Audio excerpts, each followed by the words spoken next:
what's up, you guys? It's your girl Paris, and I'm back with another YouTube video. I know it's been a long time. I actually went on deployment, my first ever deployment, and that was 8 months long. So here I am. I'm back in the nick of things. I'm back in a new routine, and yeah. So this video is for you new guys who are new to the fleet, that has an upcoming deployment, or just curious about how deployment is.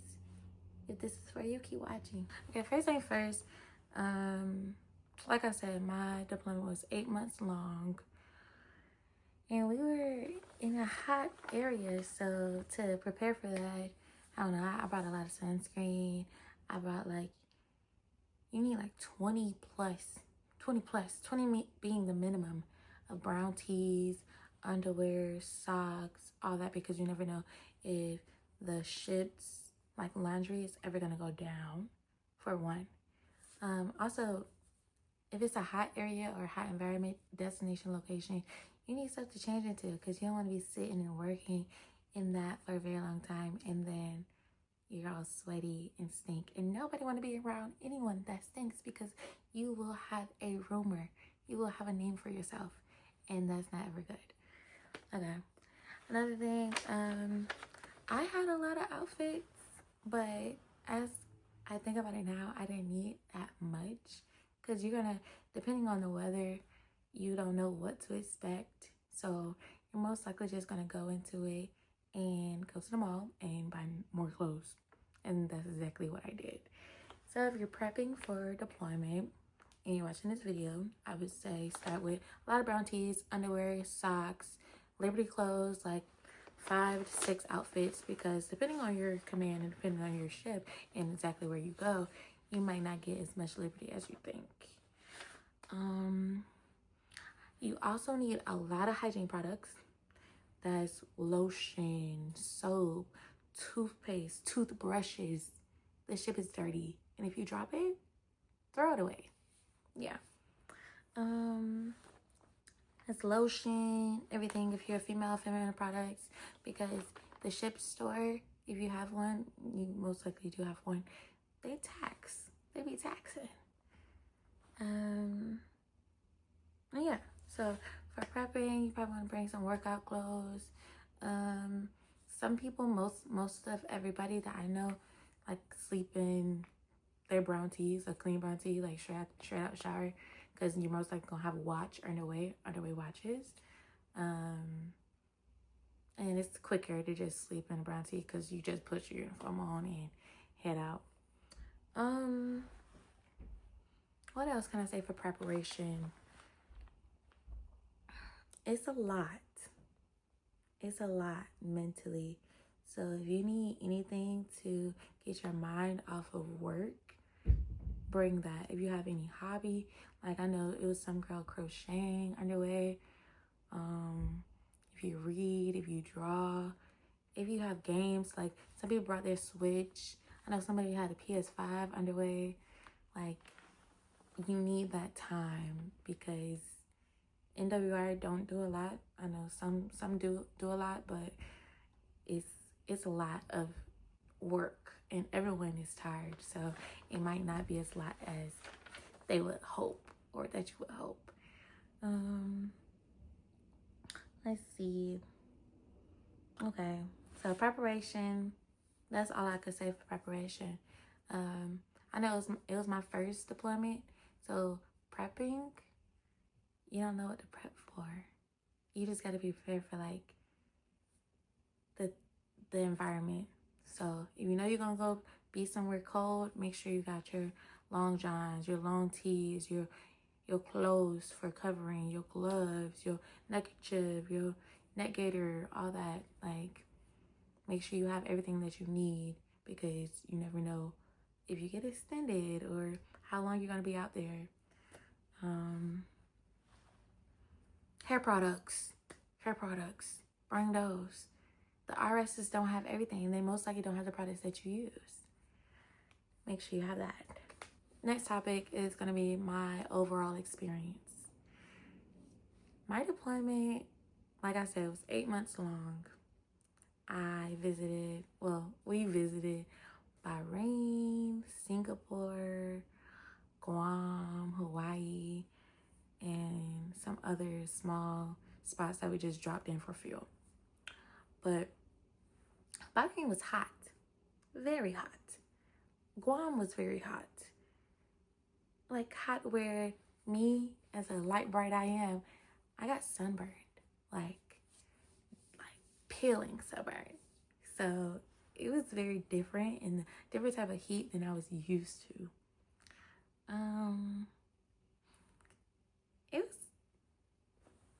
It was fun. It was draining. It was stressful. There were times where I had a lack of morale, a lack of motivation, sad, kind of depressed, was ready to go home,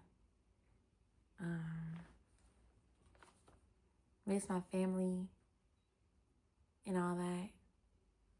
It was mentally draining and sometimes physically, because as an OS, as an operations specialist, it was times where we were either port and starboard, so we had like 7 on, 6 off, or 6 on, 7 off, and that watch is tiring. No matter if we just be sitting there, it be dark, cold, blue lights. It's tiring, but that's my work. That's my job. That's my rate. You choose your rate. You choose your fate. But yeah. To keep myself motivated, I started working out. I started reading. We had a library. I would grab books. I started reading. I got more into reading my Bible. Talking. Like, your people is your people. So the friends that you make on the way, that's why they say it's like long lasting, because a lot of people don't know exactly what you go through on the way.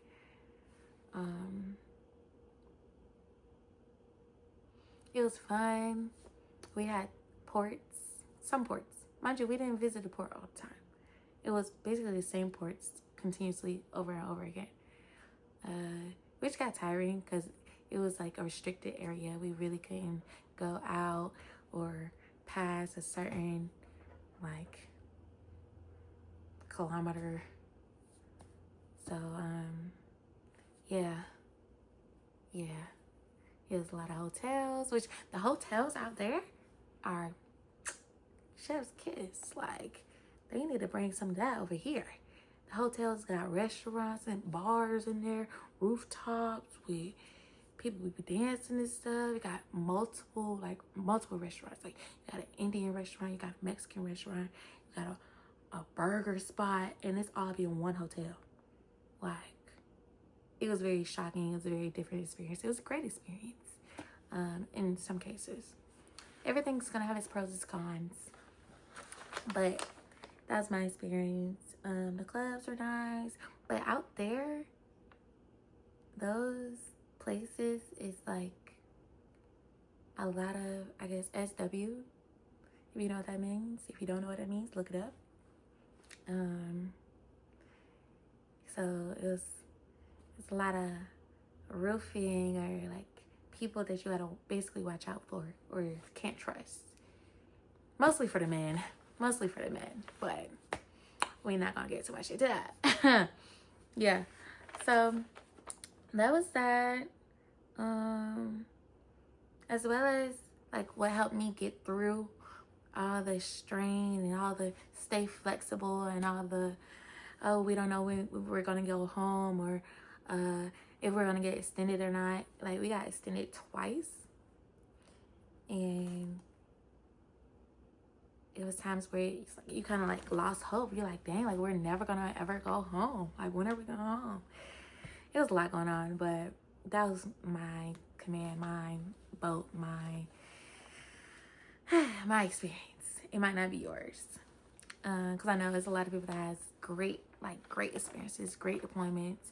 They go to Europe, they go to London, they go to like all these different ports and have so much liberty. They don't really have to work, but we were preservating.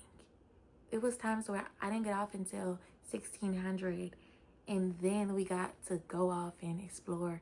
And by that By that time, around 1600, 1800, you go change. You probably want to take a shower after all the work. You literally don't have that much time because stuff closes around 6.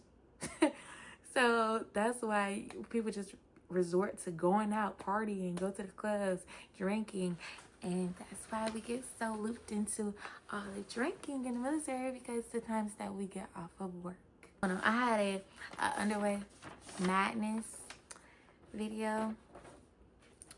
List that I'm gonna read off the things that I got aggravated with and the things that really took I don't know, it was times I was gonna crash out, and I'm not even gonna crash out.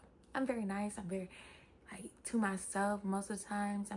I am an extrovert, but I be shy and I be nervous, and I don't explode as much as I would say I should have exploded.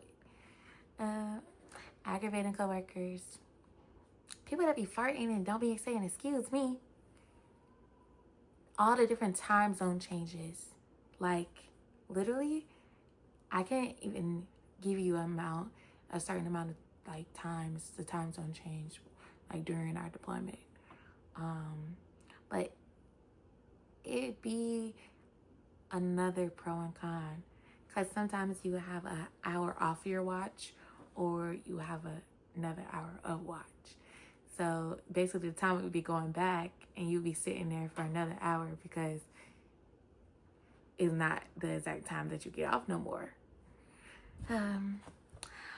The laundry.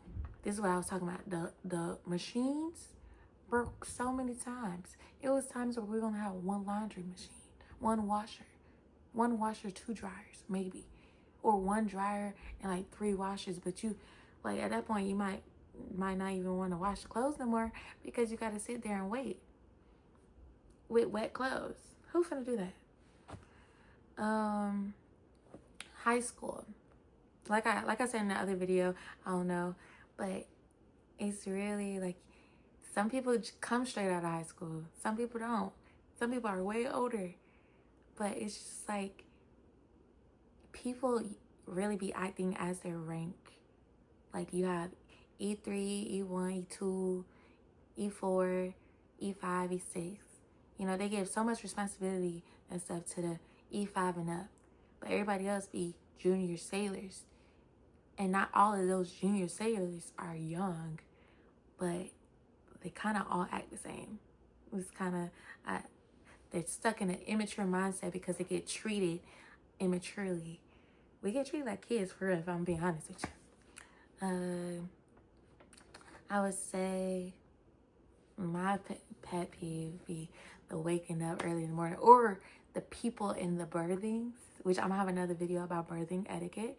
People in the birthings that are obnoxiously loud, inconsiderate. We had multiple occasions where people were just arguing loud while people trying to sleep before their watch. Be crazy. Yeah, I'm gonna get into everything like that, but that's just some things. Some advice that I would say for you or anyone that you know that has an upcoming deployment, or even underway, I would say be cautious who you become friends with and who you go out on liberty with. Your liberty buddies are important because some places require them, 1 or 2 liberty buddies. And it also helps if you have friends in your duty section, because if your other friends not in your same duty section and you don't have no one to go out with, you probably either got to stay on base or you have to stay on the ship. You don't got no one else to go out with. Yes, you could find somebody, but it probably won't be people you comfortable being around or trust. I would also say your rack and your locker. Don't overfill that. Make sure it's organized, because the more organized it is, the more stuff you can have in there. Make sure you have a rack light so you can see and you're not always using your phone. Well, a locker light as well. It was very helpful for me getting that overhead little push battery operated light. It helped me because I would just grab my stuff out and a shower caddy. That's why I said, if you going on deployment, you prepping for deployment, shower caddy, shower shoes. You will never want to step barefoot on that floor anywhere in the berthing, actually. But like I said, I'm gonna talk more about that later in a upcoming video. Overnight chits. There's a overnight chit that you could do, and a chit is basically a document that you have to turn in to get permission. Sometimes overnight are only given to E5s or E6 and up, which is kind of messed up as well, because you could be 30 and you could be E4, you could be 25, E3, but you can't go overnight because of your rank, because of responsibility and the Navy. That's the Navy. But like I said, it also depends on the amount of people you want to go out with. You have to have a Liberty Buddy to do an overnight check, or you got to have a hotel. You can't just be outside all night on an overnight check. Because some people, they do, like some chain of commands, they do call like the hotel to make sure. And like I said, everything else will be in another video upcoming. But if there's any more questions, let me know in the comments below. Thank you for watching the video. And yeah.